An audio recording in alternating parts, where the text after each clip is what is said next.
Students and their parents placed flowers under a peace pole at the Toogoolawah School at Wickham. The school caters for 12 to 15-year-old boys and has been operating in Newcastle for 18 months. The kids that are at the school have all been expelled or excluded from the public school system, which just amazed me. When I first started it, I thought that you had to go to school till you were 15. But the public school system has a way of excluding kids that just don't fit in. As well as giving the boys a basic education, teachers focus on character and human values. And what we're really looking to get them to do is just have a future for themselves, see a future for themselves. And that part of the success is feeling good about themselves. That's really number one.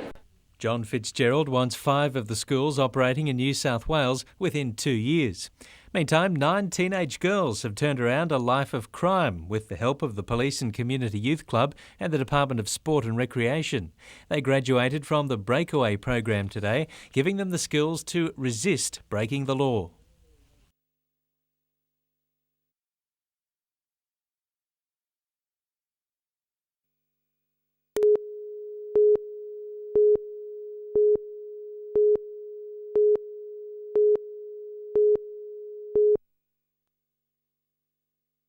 Nick Donald recently returned home from the Japanese Junior Olympic Cup to find out he'd been accepted into the AIS swim program in Canberra, and it couldn't have come at a better time for the 15-year-old.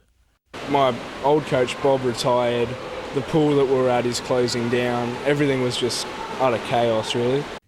Nick has been national age champion for the past 3 years and is now training under former Olympian Donna Proctor.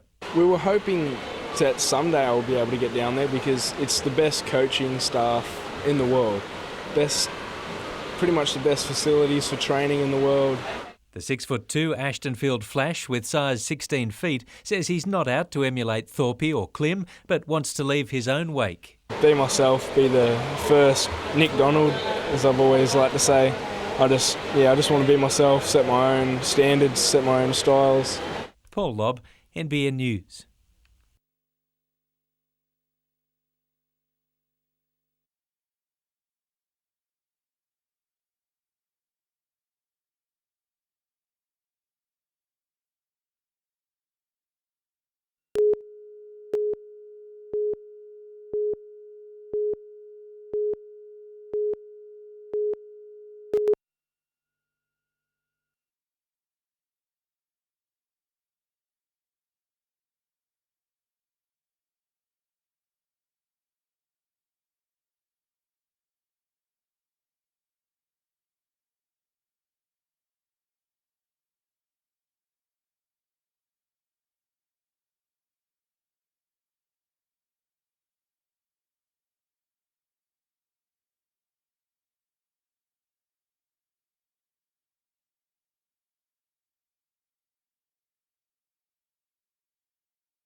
Overnight, about 6 large pieces of rock broke away from the cliff above the bogey hole. They rolled down past picnic tables, through a fence, landing on stairs and in the baths.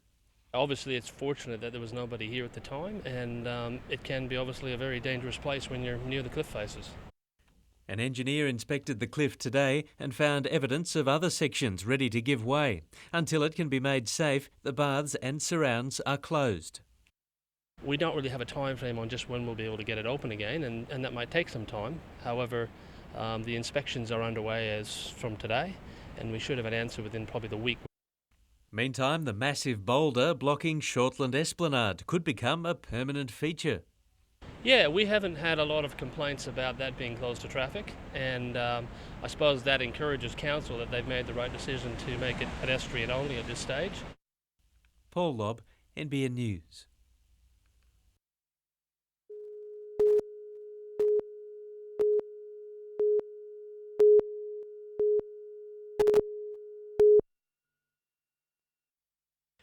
It's only 3 years since HMAS Canimbla underwent a major upgrade at Four Jacks in Newcastle, but the ship arrived today for some more TLC. It's about 2.5 years since she was last docked, and she's seen a lot of service since then, so it's a planned and scheduled docking. The ship's 2 propeller shafts will be removed and serviced. Some structural and paint work will also be carried out, and the yard is hiring extra hands to get the job done in 6 weeks. We're looking for between another 50 and 80 skilled tradespeople, some supervision, mechanical and structural supervision, as well as some skilled labourers. The multi-million-dollar project will have other spin-offs as well. The crew of 220 will be accommodated in the region, and they'll be here for 6 weeks, and I think it'll be of good economic benefit. Paul Lobb, NBN News.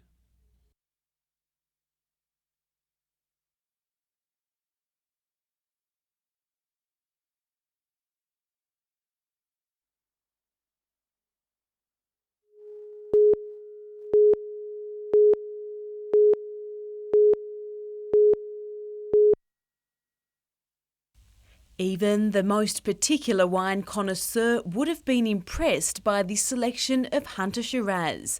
20 wineries from across the valley today showcase their goods, visitors putting the reds to the ultimate test. The Red Wine, Red Meat Festival aims to highlight the distinct styles of wines and red meat products for which the region is renowned. Brings your community together, brings the wines together, brings visitors together, brings the whole tourism experience together. And while it may be a while yet before it matures and receives the true taste test, this year's Shiraz vintage has been labelled the best in more than a decade, aided primarily by the drought. You get a concentration of fruit, more skin to juice, so you get darker colours and more flavours. It's hoped the festival will receive a permanent place on the calendar for wine buffs, and judging by today's response, organisers are certain it will do just that. The wine's beautiful. Oh, look at that. What more could you want with that? Beautiful red. I've discovered I really like Pinot and Verdelho because I don't drink white normally, so it's really good trying all the different wines. Colleen West, NBN News.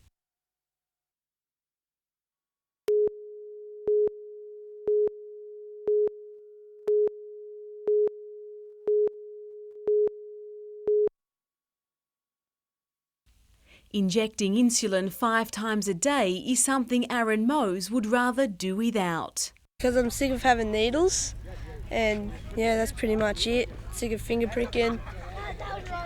Just didn't have needles really. Despite suffering the often debilitating disease diabetes, the 13-year-old high school student hasn't lost his zest for life. In fact, he's channelled his energy into raising funds for others just like himself. I'm very proud of Aaron. He's done a wonderful job. He's raised a lot of money for diabetes. He sent 30 kids to camp last year that couldn't afford to go. Today he was accompanied by a swag of family, friends and residents from as far as Foster for his third annual charity ride. The conditions couldn't have been more perfect. Blue skies, not a breath of wind and spectacular views. Part of the money raised from today's event will be used for research into type 1 diabetes, with the remaining money going towards the construction of cabins that will provide respite for sick children.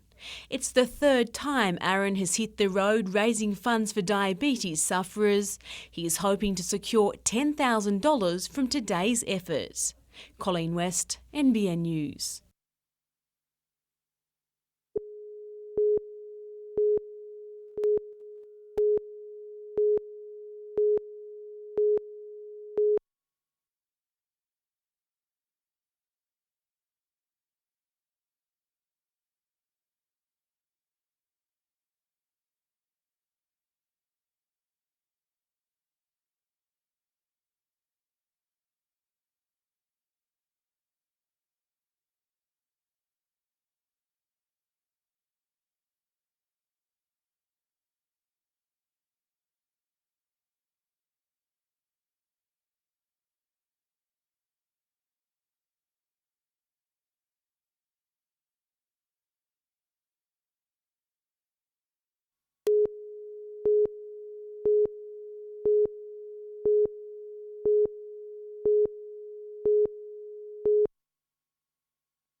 Particularly the fact that there were no clothing taken by the missing persons and they disappeared on their bikes and just haven't been found at this stage, so we are concerned.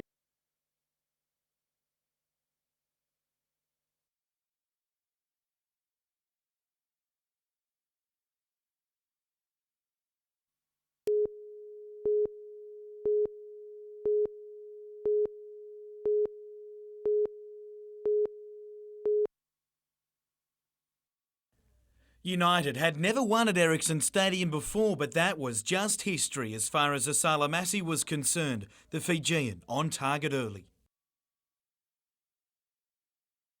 Going into the match with question marks over defence, Newcastle proved capable under any Kings attack.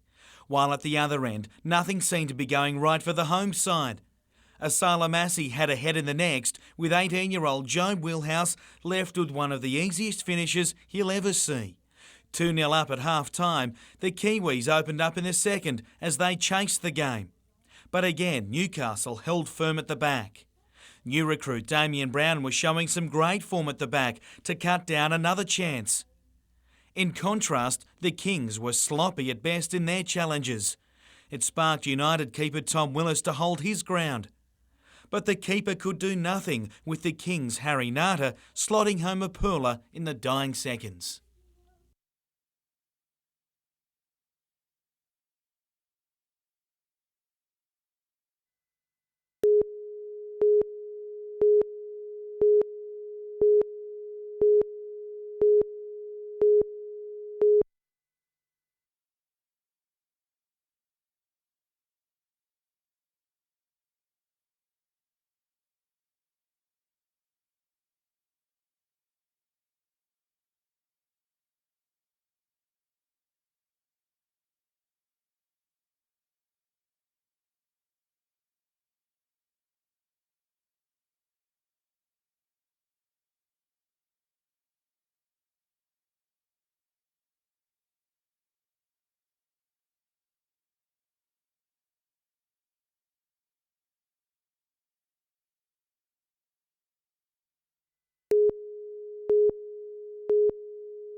Cessnock mum Gina Harrison is fighting for what she sees as a birthright. I had Max in Cessnock Hospital and it was wonderful.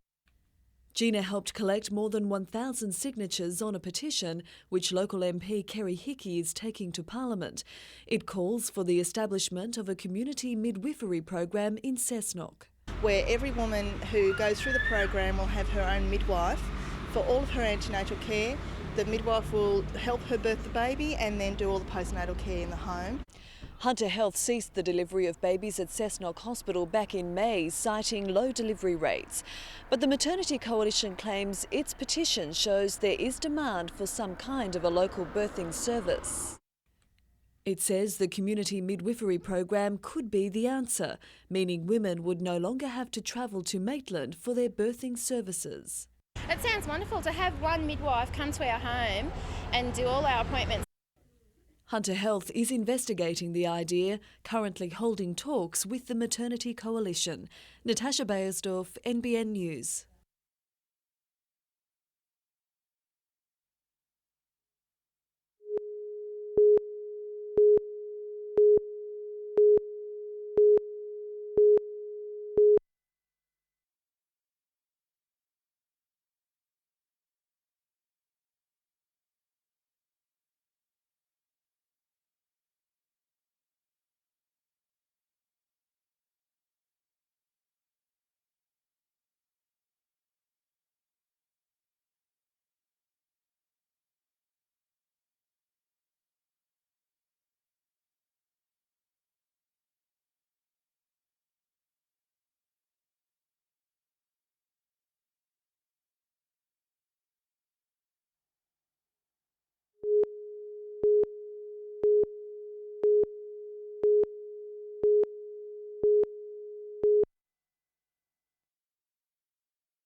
Just how to get motorists out of their cars and onto a bus is a burning question in the region at the moment. The Lower Hunter Transport Working Group has already identified that buses will play a key role in the future of the local transport system. A new report by former Premier Barry Unsworth could help the cause, proposing an overhaul of public and private bus routes and the introduction of a level playing field for fares. Working Group Chairman John Tate can already see potential benefits. Now, the people of Maryland, various large parts of Lake Macquarie, don't have a public transport bus service. The private service that operates through parts of those areas needs to be integrated with the public transport system. If the Newcastle rail line is cut, the Unsworth report suggests council provide a free CBD bus service. Residents are, however, already being assured they won't be footing the bill. The special rate that the business community pays can contribute to it. The income from parking can contribute to it. There are a number of sources of income for that. It won't be the ratepayers paying for it. The Newcastle and Central Coast Bus and Coach Association has welcomed the report, saying operators have been waiting for the government to outline the future for their industry, although local pensioners have been less enthusiastic, claiming they could be grounded if excursion fares jump from $1.10 to $2.50. Gary Blair, NBN News.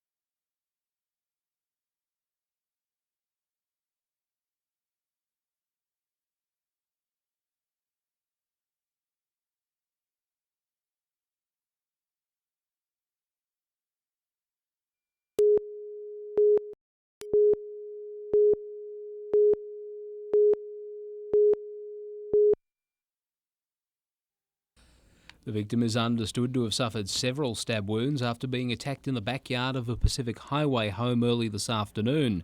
She made her way to the town's police station and raised the alarm before being rushed by a rescue helicopter to hospital. Lower Hunter detectives are tonight investigating the circumstances surrounding the attack.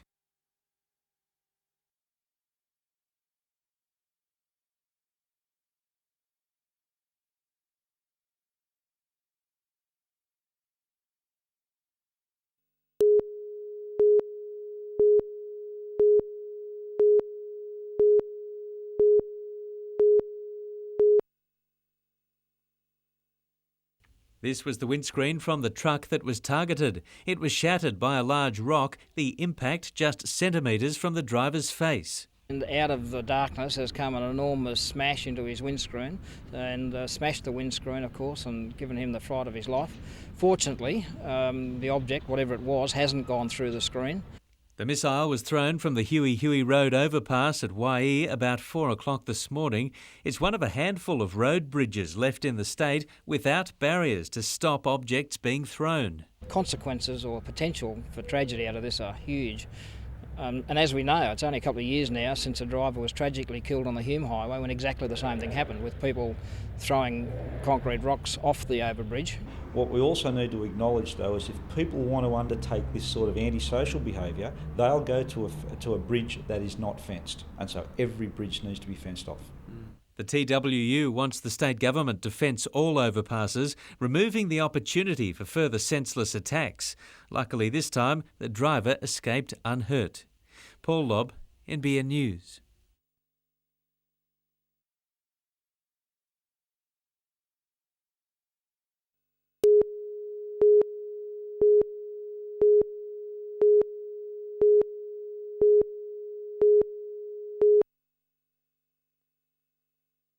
Adsteam's fleet of Newcastle tugs is now operating from Dyke Point after relocating from Lee Wharf. The new floating berths have refuelling and workshop facilities, with the tugs handling around 3,000 shipping movements each year. We have the capacity to service more ships here.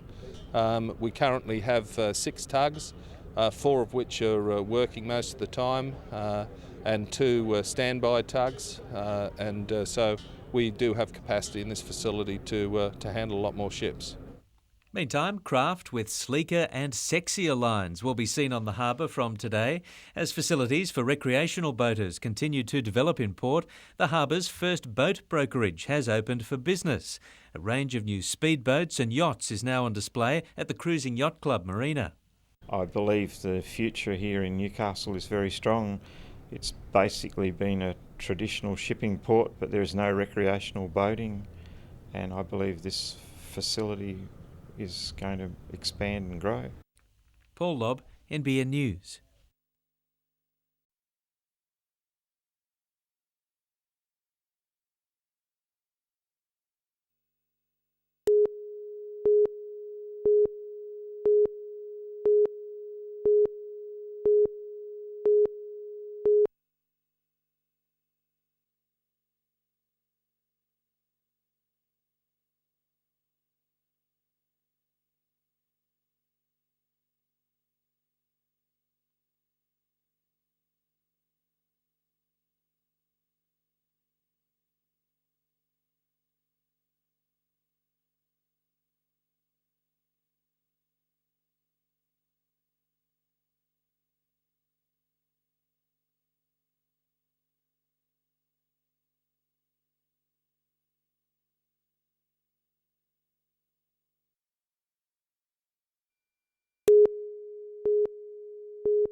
By Josh Blair's own admission, last season was disappointing. He finished 15th in the Nutrigrain Ironman Series, missing an exemption for this season. He now faces a trial at Coffs Harbour where the top 10 win places in the series. It's a little more added pressure.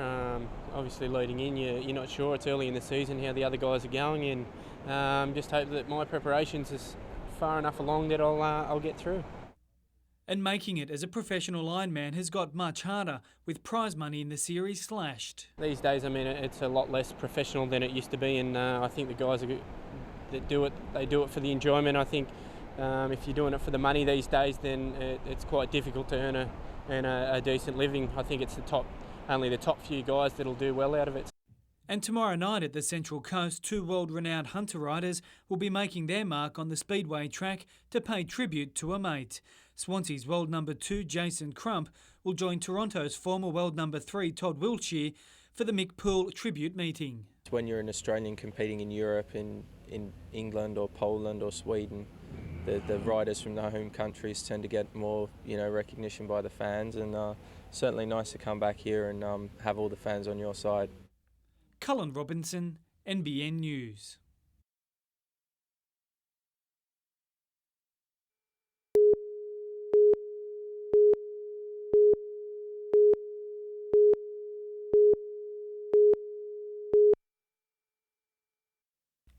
It's the final chapter of Central Maitland's improvement plan, and one targeted at city shoppers. The banks of the Hunter River have already received a facelift, but making them accessible for pedestrians is now on the agenda. It will certainly provide a link for the community to the river, and will attract, I think, people to the river itself. The $1 million project should be finished in September, and the health of 2 other waterways has captured the attention of environmentalists. Wallace and Fishery Creeks at East Maitland are undergoing significant environmental rehabilitation works. There's no native ecology or vegetation anywhere on Wallace or Fishery Creek. The water quality is deteriorating rapidly. With the help of landholders, Council will establish off-stream livestock watering points and fencing along the top of riverbanks to reduce bank erosion.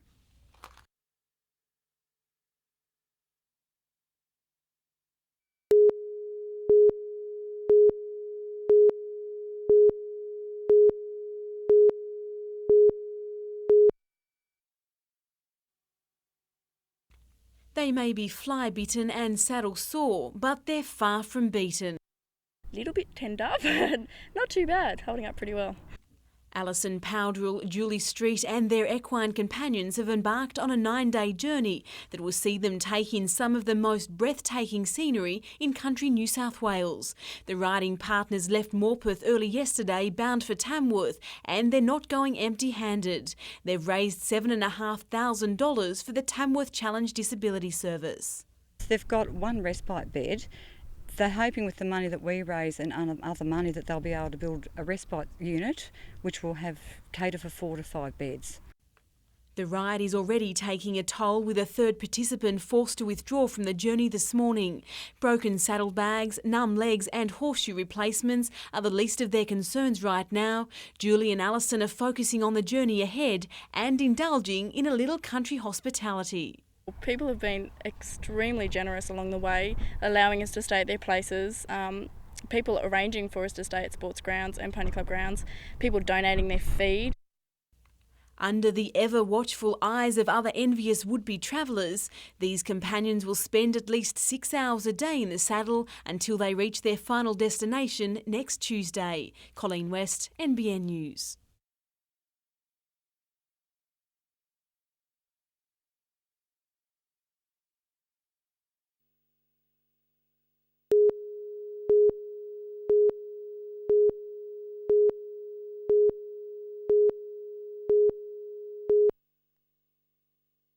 In September this year, when Newcastle Council suggested that the rock that fell on Shortland Esplanade could become a tourist attraction, NBN News asked some people what they thought.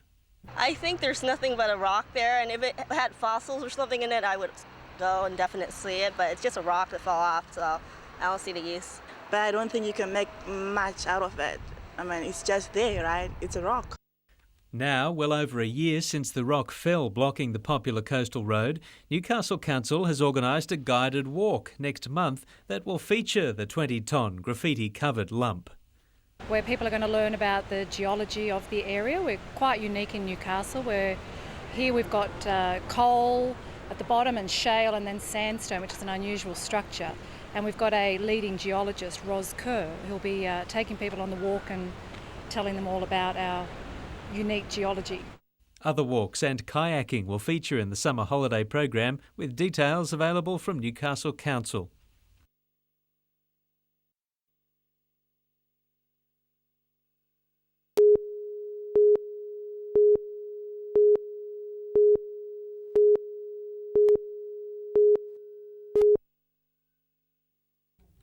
It's a scandal which has rocked the state's health system, nurses exposing needless deaths at hospitals in southwestern Sydney. The Hunter too has had its fair share of horror stories over the years, but the Area Health Service says here systems are in place to address problems. Our brief is to make sure that we don't ignore the difficult issues that arise from time to time when things do go wrong.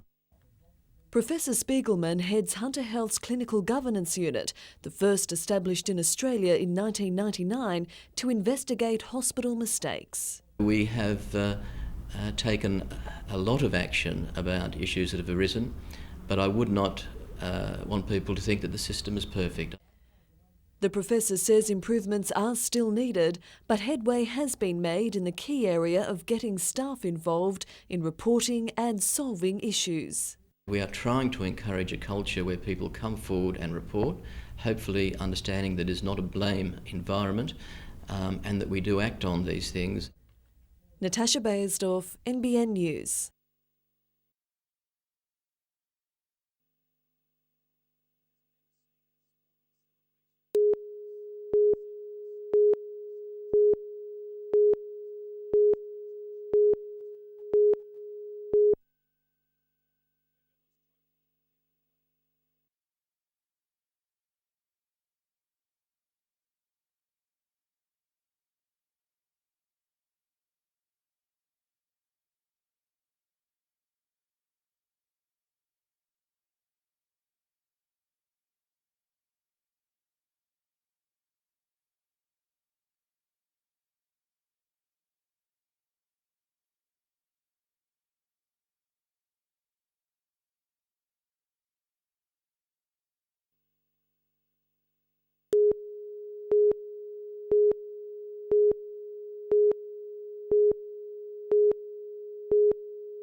For workers involved in the demolition of the former BHP steelworks, there's no mistaking the chrome hard hat of Murray McKean.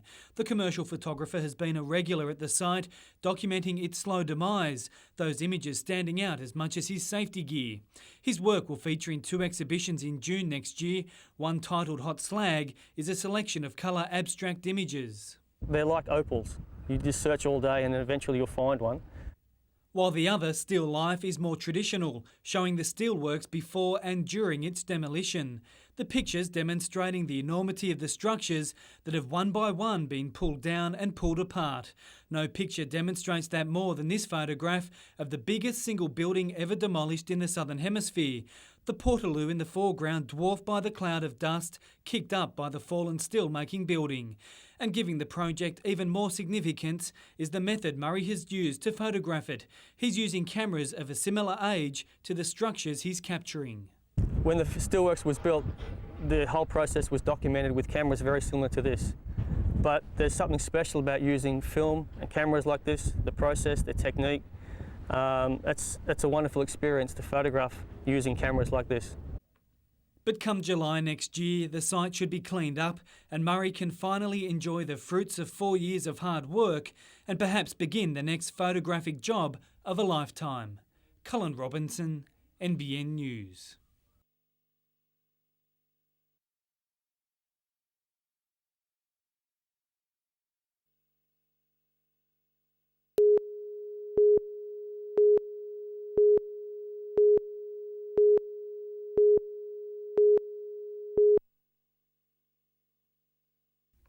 There's probably no more hostile yet pristine environment on Earth than Antarctica, and boarding a Russian icebreaker bound for the continent at the end of the month will be Dr Ian Goodwin and honours student Stuart Browning, both from the University of Newcastle, as well as 4 more colleagues from the Australian Antarctic Division. What we're trying to do is to focus on the regional changes, and being Australians, we're interested in how we can apply this knowledge to predicting Australian weather and climate. They'll take ice core samples that in some cases will come from 200 metres below the surface, that the scientists will be able to map what the weather has done over that area over the last 500 years. They already know it directly relates to conditions in southwestern Australia. They want to find out if weather patterns have been affected by an increase in industry over the last 100 years and also look for predictable patterns. And when you consider that industries like burgeoning industries like the new wine industry in southwestern Australia and the older industries like wheat are so dependent upon rainfall, it's pretty important for the future.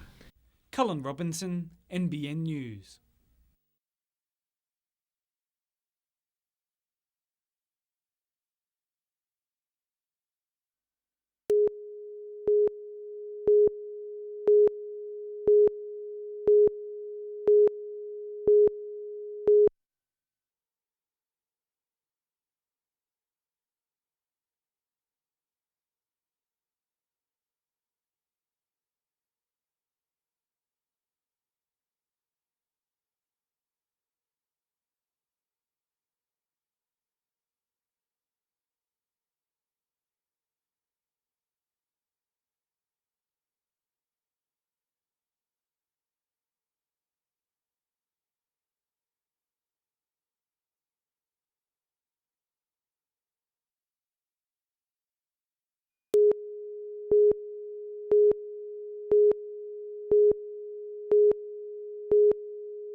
There's an old adage that first impressions count, and according to Hunter Valley Research Foundation, our region certainly knows how to make Sydney-siders envious.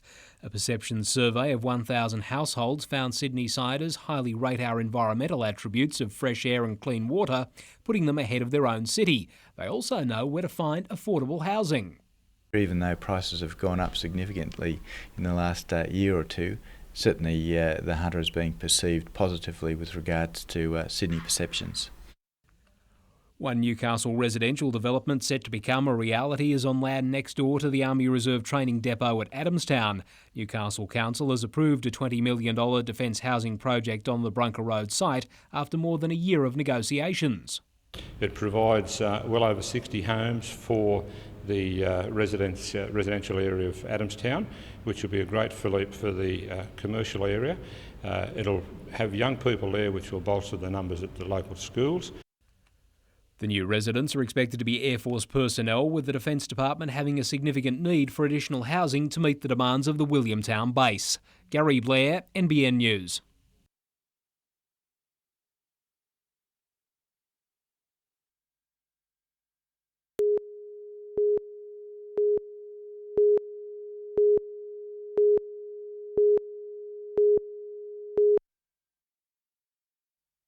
Maitland's two existing river crossings, the Belmore Bridge and further downstream the historically protected Morpeth Bridge, have been in place for more than 100 years. Every day more than 20,000 vehicles use them, and with the population of Maitland predicted to increase to 71,000 by 2021, a third river crossing is vital. In January last year, the state government committed itself to the project. There were 5 alternatives put together originally, and the community consultative committee was formed. They discussed those particular plans. They put up one of their own as well, and as a result of that we now have 2 options. Those options are categorised as the eastern and western routes. The 2 western route options involve 2-lane road and bridge crossings and offer an eastern bypass of Lorne and Maitland. The eastern route options have a similar bridge and approach layout, but provide improved access to Lorne, Bulwarra and Largs. Those ones will take care of most of the traffic from central Maitland and certainly relieve the traffic pressure on Morpeth Bridge. The public is invited to comment on the plans, which are on display until the 28th of May. All 4 of the proposed routes cut through private property, and with strong objections expected from some affected landholders, the process could be drawn out for a further 12 months. The chosen route will be announced later this year, and construction should begin in 2006. Jessica Phillis, NBN News.